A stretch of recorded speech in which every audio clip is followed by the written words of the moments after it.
Ami fáj, az ugye fáj, a kötelék az beleváj. Hol az út, aki út, és hova tűnt az a békés táj? Úgy futnék vissza már, hisz bennem él a tiszta vágy. Az a jó és úgy való, ha idejében lép egy ló. Nem tudod, mit teszel, amikor döntesz, csak várj még, hogy győzhess. Sose törik be a vadló, aki tétova nem tud a bajok előfutni. Te nem fogsz messze jutni. Sose törik be a vadló. Ki nem lesz hős, nem győz.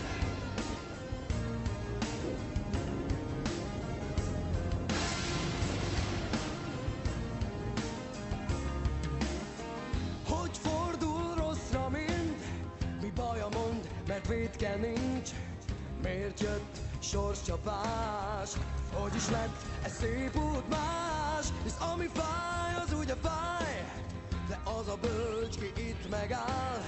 Hisz van egy út, csak egy kiút, oda ne állj, csak gyorsan elhúz.